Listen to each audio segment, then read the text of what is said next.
오늘은 교통사고 허리디스크 피해자분에게 직접 질문을 받고 답변한 내용을 정리해 보았습니다. 바쁘신 와중에 이렇게 시간 내주셔서 감사합니다. 별 말씀을요. 그동안 블로그를 비롯한 다양한 매체에서 교통사고 피해자분들에게 도움이 될 만한 정보와 여러 사례 등을 알려드리고 정당한 합의금 보상이 될 수 있도록 정말 많이 노력하였습니다.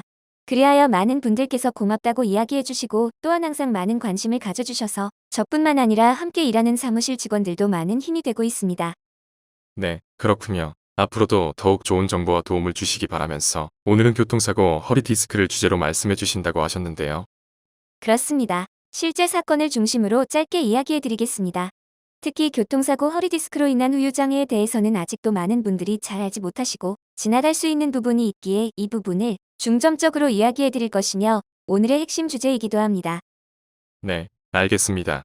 우선 사례에 대해 먼저 말씀드리겠습니다. 피해자 K씨는 일을 마치고 집으로 가던 길이었습니다. 자동차 전용 도로에서 주행 중이었고 정차 구간에 이르러 차량의 속도를 줄이고 정지하였습니다. 하지만 이때 뒤따라 오던 차가 속도를 줄이지 않고 브레이크를 밟지 않은 채 그대로 피해자의 차량을 들이받아 그 충격으로 인해 K씨는 허리디스크 진단을 받게 됩니다. 가해자의 진술을 첨언하자면 운전 중에 깜박 졸다가 미처 앞차가 정지한 것을 인지하지 못하였다고 합니다. 그렇군요. 그러면 사고 이후 피해자분은 병원으로 가셔서 치료를 받고 진단을 받으신 거네요.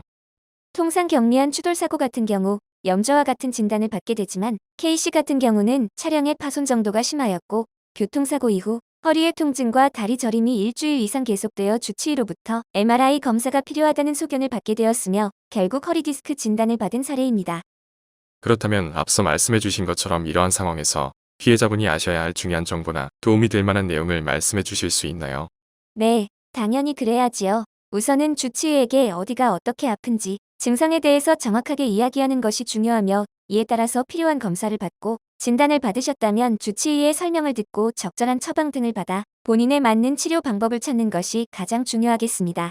다음으로는 교통사고에 있어서 피해자분들이 가장 걱정하시고 염려하는 부분이 혹시 사고 이후에 남을지 모르는 후유장애나 후유증이며 이 부분 때문에 섣불리 합의를 할 수 없음은 모두가 알고 계실 겁니다.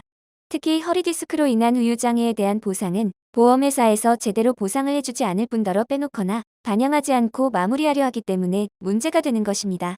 다만 십수년 동안 손해사정업을 해온 저 역시 교통사고 허리디스크에 대하여 쉽게 말씀드리기 어려운 부분들이 있으며 간단하게 해결할 수 있는 문제가 아니기 때문에 허리디스크에 대한 손해사정은 전문가라도 상담을 꺼려하는 진단입니다.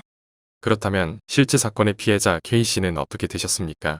네, 교통사고 허리디스크 진단 이후 걱정이 많으셨던 K씨는 한 달 정도 치료받으시다가 곧바로 이 사건에 대한 손해사정에 대해 위임을 하셨습니다. 그 후 위임자분의 차량 파손 정도와 허리디스크 상태를 비롯하여 사고 당시 입증 가능한 소득 자료, 그리고 손해액 산정에 있어서 빠지지 말아야 할 모든 자료를 차근차근 준비하였답니다. 이러는 동안 K씨는 퇴원 후 시간이 되실 때마다 꾸준하게 병원에 통원 치료 및 재활을 받으며 치료에만 집중할 수 있었고 이후 잔존하는 후유장애에 대한 판정과 기타 부분에 대해 최종 손해액을 산정하여 반영할 수가 있었습니다. 결국 해당 업무 종결 전에 피해자분의 허리디스크 후유장애에 대하여 인정하지 않으려 했던 해당 보험사에 대응하여 손해사정사의 적극적인 의견 개진을 통해 인정받을 수 있었고 사고 이전에 가입하였던 상해 및 운전자 보험 등에서도 후유증과 관련된 보험금까지 지급 처리받게 되었습니다. 그렇게 되셨군요. 그렇다면 허리 디스크 진단을 받게 된다면 혼자서 고민하기보다 손해사정사에게 말씀드리고 처리받으면 되겠네요. 무엇보다 중요한 것은 보험 전문가인 손해사정사의 면담을 통하여 무엇이 필요하고 어떻게 진행이 되어야 하는지 정확하게 자문을 받는 것입니다.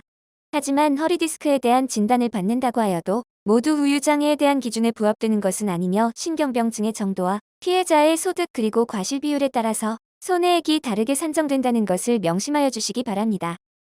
허리디스크 진단을 한번 받게 되는 경우 이는 완치되기 힘든 질환이며 보험사에서는 대부분 퇴행성이라 판단하여 이에 대한 정당한 보상을 거절하는 경우가 많습니다. 그러므로 허리디스크로 인한 후유장애가 해당되는지 사고와 관련성이 있는지를 고려하여 모르고 그냥 지나치지 마시고 해당 전문가와 상담하여 올바른 보상의 길을 찾으시길 바랍니다. 네, 오늘 말씀 감사합니다. 덕분에 교통사고 허리 디스크 후유장애 시 알아두어야 할 중점적인 내용에 대해서 잘 알고 갑니다. 많은 도움이 되셨다니 저 또한 기쁩니다.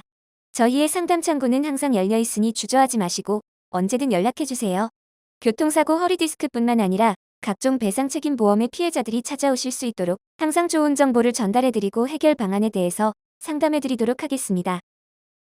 교통사고 허리 디스크로 진단을 받고 치료뿐만 아니라 합의에 있어서 제대로 알지 못하고 해결하지 못하여 많은 어려움을 겪고 계시나요? 그럼 여기 보상 하우머치에서 원하시는 해답을 찾으시길 바랍니다.